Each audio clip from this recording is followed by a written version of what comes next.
Sergio Berman, ¿cómo le va? ¿Qué dice, ministro? Un gusto estar contigo. Gracias por este ratito. Es un fracaso si no ganan las elecciones, definitivamente.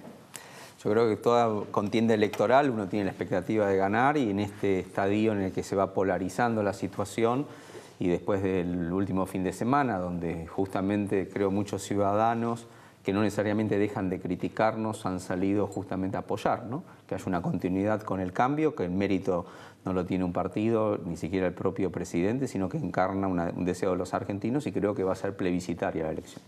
¿La provincia es la clave?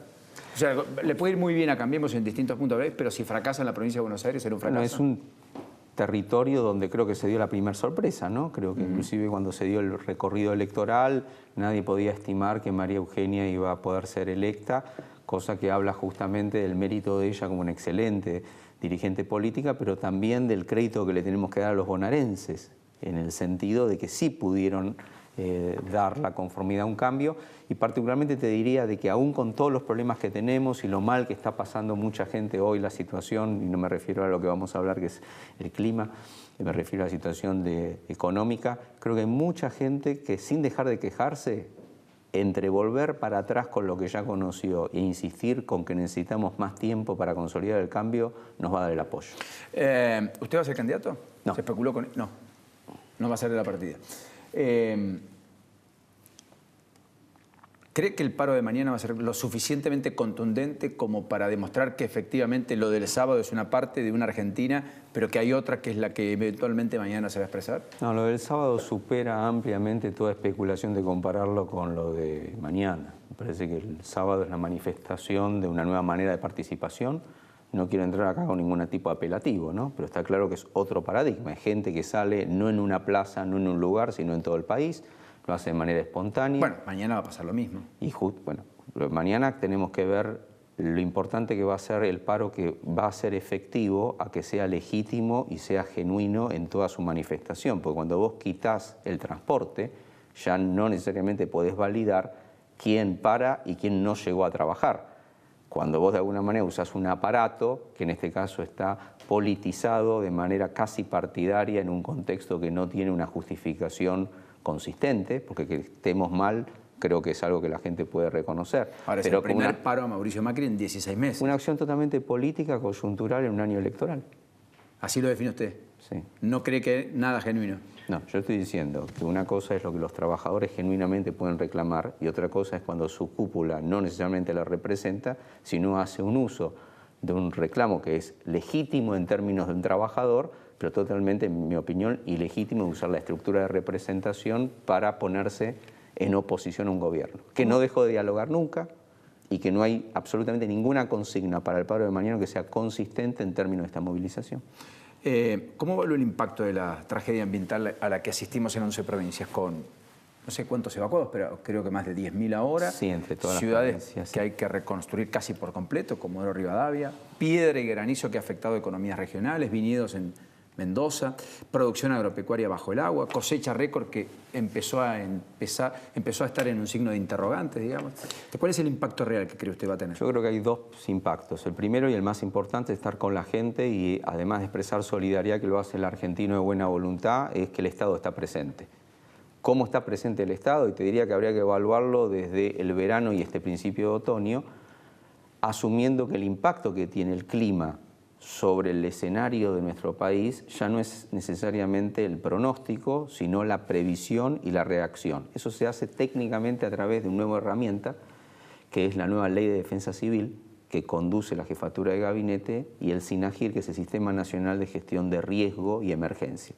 ¿Esto qué significa? Que hoy mismo en todos estos lugares nosotros estamos presentes a través de diferentes ministerios, a través de Defensa Civil, en un trabajo federal, donde sin hacer distinción ni de partido ni de representación, intendentes, gobernadores y los ministerios nacionales estamos trayendo la asistencia que la gente requiere. Unidades habitacionales, la cantidad de colchones, nylon, tirantes, chapa. No nos olvidemos que una inundación, a diferencia de otra tragedia ambiental, inmediatamente corre hacia una emergencia sanitaria. Entonces los elementos, digamos, de desinfección, la provisión de agua potable, unido a herramientas que el Estado Nacional pone a disposición, por ejemplo el Ministerio de Defensa, el Ejército, que es tan importante en estos casos para volver a construir los puentes, como está sucediendo en muchas de las rutas nacionales, asistencia social a través de desarrollo social, que es rápidamente sacar del stock de los depósitos los camiones y hacer llegar la necesidad casi inmediata, ¿no?, de la gente. Y todo esto está sucediendo hoy en el país, que me parece también importante que podemos dar reconocimiento. ¿Qué falta para la ayuda?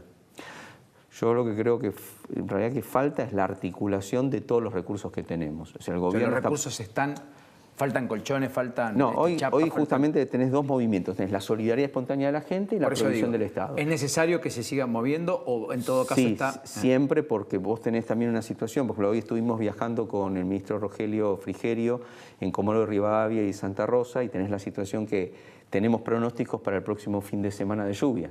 Entonces tenés que guardar los colchones en función de que los guarden con nylon, tenés que instruir a la gente y esperar que el pronóstico nos permita ya dar los insumos para reponer. Esto es muy importante. Sí, sí, claro. O sea que los stocks están. Te diría que no hay una limitación en términos logísticos de llevar la respuesta, sí de rápidamente organizarnos. Pero hay algo muy importante, que es el día después. Porque mientras estamos en emergencia es un dispositivo, la crisis. Sí, el día después es otro, mucho más complejo, digamos. No solamente complejo, sino que también desde nuestra modalidad que el presidente Macri nos instruyó que hay que decir la verdad. O sea, temas de solución habitacional, el colapso que tenemos con el sistema de cloacas, agua potable, no se resuelve inmediatamente, pero ya es hora que la Argentina empiece a planificar, a tener planes maestros de infraestructura que no se hicieron durante décadas. Pues fíjate que hay muchos temas que tienen que ver con lo que hablamos hoy, inundaciones, que no podemos confundir la catástrofe de lo impredecible, el cambio del clima, pero hay cosas que es obras de infraestructura que no se hicieron. Por ejemplo, ¿cuáles se van a encargar? Todas las que tienen que ver con la hidráulica y las que tienen que ver con el derecho mínimo de lo digno, que la gente tenga agua potable y cloaca. ¿La más elemental cuál sería? Agua potable y cloaca. Acá hay un desafío que es en nuestro periodo, en nuestra gestión, el presidente lo ha instruido con muchísima claridad. Todos los argentinos tienen que tener acceso al agua potable. ¿Cuántos y un 75% tienen agua potable? No llegamos a superar el 70%, cosa que está mal. No hay menos de un 70% y tenemos menos de la mitad cloaca. Y te digo más, aún trabajando con este plan tan ambicioso y sin precedentes de infraestructura, en estos próximos 3 años llegaremos al 75% y no al 100%, algo que hay que decirlo claramente, como también el hecho de no haber previsto medidas que llaman de adaptación. Viste que ahora que el cambio climático todos lo atendemos como algo casi obvio. En realidad estamos hablando mucho tiempo de la mitigación, que es cómo hacemos para no calentar el planeta y volver a prácticas más razonables que las que tuvimos hasta ahora. Energías renovables, el tema de cambiar la producción. Yo traje un ejemplo acá, por ejemplo, cómo hacemos papel con la piedra y no hacemos más papel con el árbol, porque si hacemos uso del árbol como hicimos hasta ahora, deforestando, perdemos un reservorio no solamente de absorber dióxido de carbono, sino de erosionar los suelos, etcétera.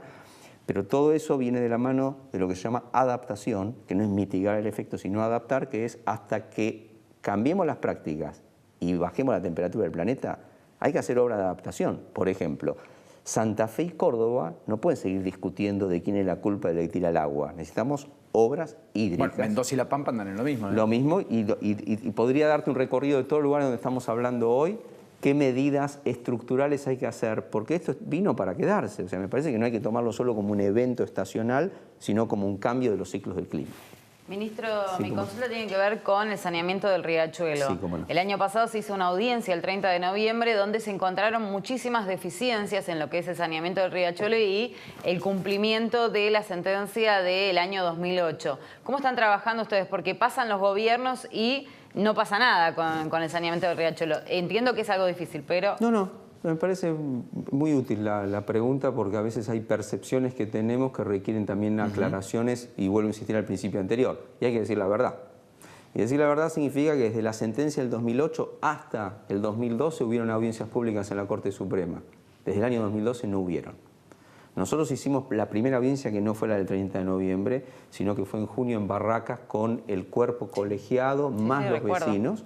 Algo muy importante porque hay que escuchar a los vecinos en este pasivo que es, para mí, insoslayable, que hay un pasivo ambiental, además de una sentencia, donde fueron dando determinadas consideraciones. Pero nosotros pedimos a la Corte hacer la audiencia, sabiendo que en el año de nuestro primer año de gestión no podíamos tener avances sustanciales. Esto viene dentro de todo lo que ustedes ven de obra pública, de retomar lo que no estaba hecho, de volver a revisar los contratos, las concesiones, pero mi responsabilidad, que en ese entonces yo era el presidente del directorio de Acumar, que es una autoridad independiente de Cuenca, yo no estaba dispuesto a que dentro de un año nos hagan el arqueo de 2012 hasta el 2016. Y nos dijeron, pero miren que ustedes en un año no van a poder demostrar un avance sustantivo. Sí, jueces, es muy importante, pero ¿saben lo que ocurre? Hay 4 años previos donde hubo una malversación de recursos en un uso punteril de usar los recursos de Acumar para repartirlo entre intendencias y punteros. ¿Por qué no hacemos lo siguiente? Audítenos por el año donde no avanzamos suficiente, pero el resto que la Auditoría General de la Nación ya tiene dictamen, que intervenga la justicia. Y a partir de ahora... ¿Usted cree que hubo delito? Entonces hay denuncias de la AGN, de la Auditoría General de la Nación. ¿Cree que metieron la mano en la lata? Que se quedaron con lo que no correspondía. Y lo que digo es, y no es nuestra función, o sea, nuestra función no es decir eso, nuestra función es pedirle a la justicia que a la Auditoría General de la Nación, que ya hizo el dictamen, que nadie lo pidió desde el año 2012. Está bien, pero el saneamiento del Riachuelo, ¿cuándo se concluye? Viene aquí. El de saneamiento del Riachuelo viene de la siguiente forma, diciendo la verdad y planificando cómo se puede resolver. Para lo cual, lo que yo te quiero comentar es que el 70% de la carga másica de contaminación del Riachuelo, que no debe ser entendido como un río contaminado, tiene que ser visto como una cloaca a cielo abierto. ¿Así lo define usted? Sí, y si yo te... Sí. O sea que faltarían cloacas en esa zona. Faltaría, bueno, por eso, si el 70% de la carga máxima de contaminación proviene de cloacas, yo ya te rompo un estereotipo donde vos me decís, no, esto tiene que ver con la contaminación industrial, con las que lo hay. Hay un 30% de contaminación que proviene de 218 industrias que ya están tipificadas, ahora auditadas, no hay ninguna posibilidad de hacer ningún arreglo ahora, porque estas 218 empresas están siendo monitoreadas y entraron en un plan de reconversión industrial, porque la idea no es cerrar, sino reconvertir en un plazo muy claro que si no se reconvierten, el que contamina paga. Y eso significa monitoreo y control, pero el 70%, que es lo que vos me preguntabas, es de una mancha urbana de erradicación de gente que está en la línea de agua, donde la primera pregunta no es cuándo limpiamos el agua, sino cuándo reubicamos y nos ocupamos de la gente, para lo cual hace falta una inversión de vivienda y de infraestructura, de agua y cloaca, que lleva una cantidad de años, entre otros, 4 años para terminar el colector de margen izquierdo, con el crédito del Banco Mundial, el difusor que lleva 12 kilómetros, los tratamientos de 4 plantas. El día lunes estuvimos con Rogelio Frigerio, con Gladys González y con AISA inaugurando lo que va a ser la tuneladora. ¿Vieron la tuneladora que hizo acá en el Maldonado? Lo que hoy fue el entubado, y se acuerdan acá en Pacífico cuando la gente decía, pero se sigue inundando, y venía Mauricio Macri y dice, miren, los próximos 3 años se van a seguir inundando, porque hasta que no terminemos la obra, tenemos 4 años de obra para tener toda esa línea de cloacas nuevas que tienen plantas de tratamiento para que lo que va ahora al Riachuelo sea justamente el principio de que no se puede limpiar lo que no se deja de contaminar. Por lo tanto, hay años, y esa es la verdad, pero hay un trabajo que puede ser auditado y controlado. Esperemos la próxima audiencia de este fin de año en la Corte Suprema para que justamente nos digan, no es suficiente, pero van bien. Sergio, después de muchos rumores de su eventual salida, que se habló del gabinete, su situación cambió. ¿A qué se debió, si puede explicar? ¿Y cómo está su relación con Marcos Peña? Se dice que se pegó demasiado o se empezó a pegar más a Marcos Peña como para blindarse de esa manera. ¿Estaba medio desprotegido, capaz? No, mira, te agradezco la pregunta para poder justamente sacar todo tipo de rumor y especulación. Yo creo que forma parte de la lógica y te diría que dentro del espacio del gabinete, y usted lo ha constatado, cuando alguien no va a continuar, no hay ni operaciones de prensa ni demasiado anticipo. Entonces lo que te diría es que en este caso yo entiendo la lógica de los rumores, pero particularmente no los asumo como un dato de un proceso real.